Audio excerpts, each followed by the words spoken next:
This is the second part of the analysis that I wanted to do on this YouTube video about Tracie Hunter, who is accused of a felony. And one of the things I think is going on is a potential setup for a mental health excuse.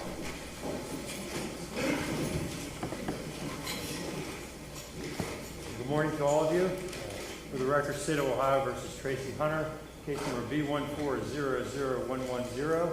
This matter is on the docket today solely for the execution of the sentence imposed by my predecessor, Judge Nadel, on December 5th, 2014, for a jury conviction against Ms. Hunter on count 6 of the indictment, having an unlawful interest in a public contract, a felony. I would point out, as most people here know, this is not a sentencing hearing. It is not a resentencing hearing. The sentence has already been imposed by Judge Nadel on December 5th, 2014. My job is solely to follow the law, abide by the rule of law, and execute the imposed sentence. But before we get to that, there are two things. First of all, I have in my hand a letter, which I've not shared with counsel because obviously everything needs to be on the record. It was hand-delivered to me moments ago from the Hamilton County Prosecutor, Joe Dieters. I will read it for the record. Dear Honorable Patrick Dinkelhofer, you and I have known each other professionally and personally for almost 40 years. Today you are going to impose the sentence Judge Norbert Nadel gave former Judge Tracie Hunter after she was indicted by a grand jury, convicted by a petit jury, and upheld by every court in Ohio. It was also reviewed by the Federal District Court and the Sixth Circuit Court of Appeals and upheld. She has not once shown remorse. She has been incredibly disrespectful to you and to the justice system. She has in the face the fact that my office removed itself in any way from her prosecution, blamed us for her plight. That being said, I believe she has some type of mental condition that has created this scenario. Although we are not the prosecutors in this particular case, I ask as a friend of the court to consider an evaluation of her prior to imposing Judge Nadel's sentence. I have nothing but the greatest respect for you as a judge, and more importantly as a person. I know in my heart that you will do what you believe is just. I've known you too long to believe otherwise. But she has basically lost everything professionally. A review of her stability to serve jail time hurts no one and may in some way aid in your decision to impose the sentence. Signed by Joseph T. Dieters. Any comment on that, Mr. Crosswell, first of all, sir? Your Honor, I would endorse those comments. Okay. Thank you, sir. Mr. Singleton? Oh, yes, I want to be heard on this. Okay. Judge, I can't believe that Joe Dieters would ask for her to be evaluated. In the letter, there's reference to her not showing remorse. Here's why there's not remorse. First of all, Mr. Singleton, with all due respect, I'll certainly give you a chance to say anything you'd like. I'm just talking about whether or not you believe this is something appropriate for me to do. No, Okay. absolutely not. I appreciate that. Absolutely not. And if I could just say more, I'd like to. The reason I say absolutely not is, first of all, both Jennifer Branch and I have worked very closely with Judge Hunter. There is no issue whatsoever, not in the slightest, about her not being competent or understanding what's going on. She has been very helpful to us as we have litigated her case up to the Ohio Supreme Court and in federal habeas. So that's number one. Number two, with regard to the issue in Prosecutor Dieters' letter about remorse, the reason why there's not remorse is because she didn't violate this statute. I know that there's a conviction. I understand what the courts have said about it, but under the plain language of this statute, she is not guilty of securing the authorization of employment, period. We plan to file a motion to dismiss. I would ask the court not to impose sentence today to give us a chance to do that. I would ask alternatively that the court not impose or execute the sentence today because we are still on appeal of the habeas denial in federal court. And we would ask the court to stay execution of sentence until we finally resolve that issue. This case is, as you know, has been pending for quite some time, and Judge Hunter has been out the entire time that the appeals have run and the habeas has run. And let me just say a word about what she's gone through, because I think that gets lost sight of. Every day for the past 5 years almost, Judge Hunter has gotten up each morning not knowing whether that was going to be the day that she was going to have to go to jail. I know by talking with her, by observing her, the impact that that has had on her life. We believe it would be profoundly unjust and unfair and a waste of taxpayer dollars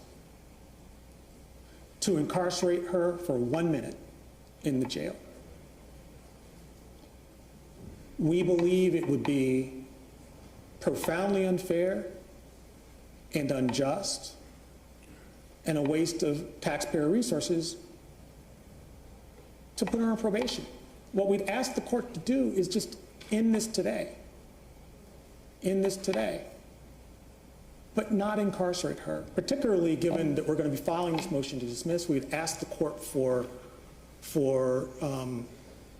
a continuance for us to be able to address that. Do you want to say anything in regards to Mr. Dieter's letter? Your Honor, everything that Mr. Singleton just said is true. Tracie Hunter does not have any mental condition, does not need an evaluation. I appreciate it. Thank you. Your Honor, if I might, simply in response to the letter, Mr. Singleton indicated that he did not believe, or that he did believe that Ms. Hunter was competent to stand trial. I would agree with that.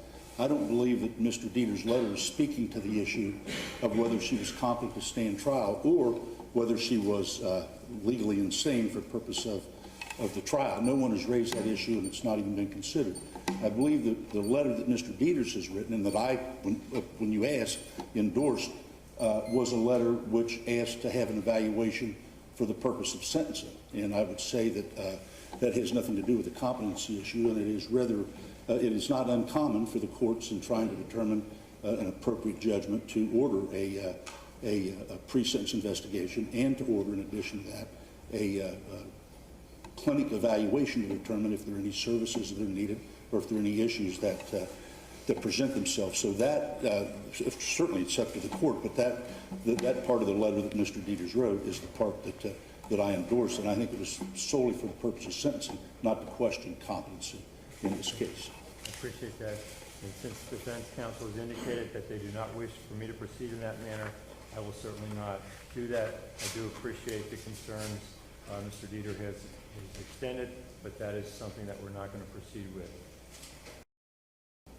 Our belief, and we'll continue to litigate this, and I realize that you're not in a position to agree with us on any of this, is that the conviction is unjust.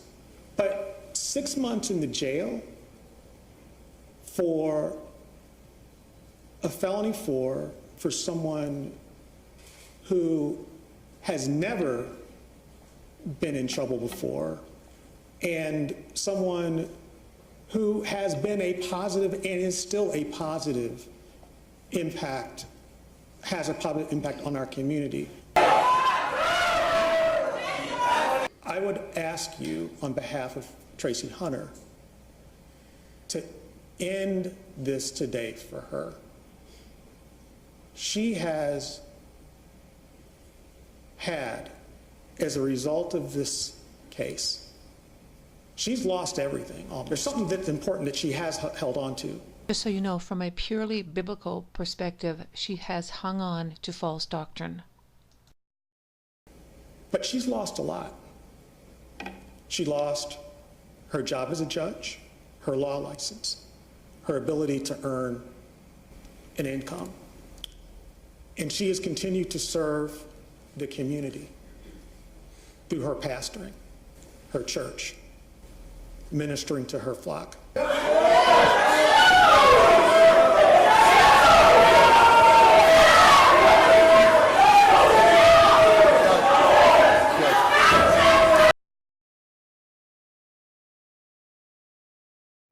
Please don't add to Tracie Hunter's burden, the burden that she's carried for these past 5 years. Crossbow, anything, sir?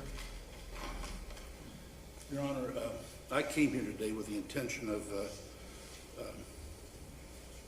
saying nothing. But frankly, based upon the arguments that have been made, I think I would be negligent in my duty and obligation to the state and frankly to the court to not make the point that there are certain things that, as you know, I've never prosecuted a case before. I have practiced criminal law for 45 years, and there's certain lessons I believe that I've learned in the practice of law. And one is that if you represent someone who is convicted, it is important that the person who's convicted show genuine remorse. And that's something that is traditionally taken into account by courts when they sentence. And frankly, Mr. Singleton is honest when he tells you that Tracie Hunter's unrepentant. She has no remorse for anything that has occurred here. And frankly, she continues to lash out. And I do find it somewhat ironic that it's said that Tracie Hunter knows nothing about the cards that were sent to you, yet she is the very person who made those allegations to you, to your face, in a court hearing some time ago. And I would say that very few things have ever affected me in court, and when she started on that rant, I cannot describe what I felt, not only about the inappropriateness of it, the brazen disregard for respect and authority, but the frankly what I thought was malicious and vicious allegations to make against you or against any judge, and especially under the circumstances of the event that she wants to continue to rehash.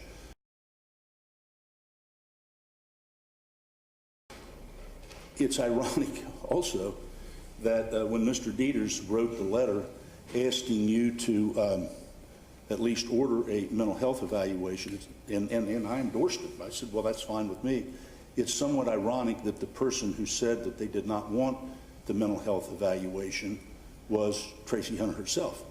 Now, anyone who has been in the system or around the system understands that when Mr. Dieters presumably is asking for a mental health evaluation, it arguably would be to see if there is some type of way for Tracie Hunter to avoid a jail sentence if there is a mental health issue.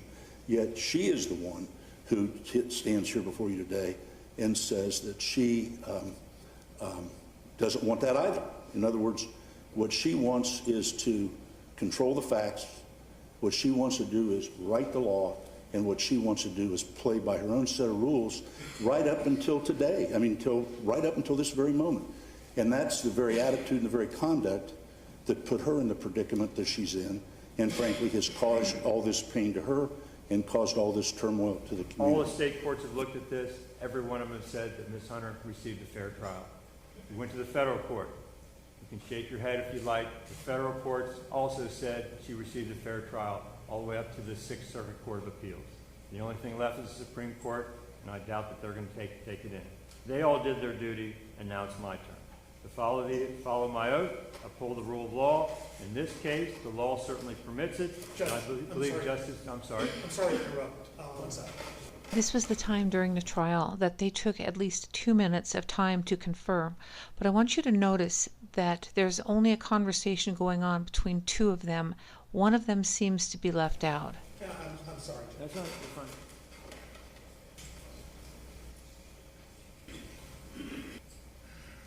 I left a public comment when I watched the video asking if there was anybody out there that actually could read lips. because it would be very interesting from this point in the next couple of segments to see what was being said, not to hear it, because we can't.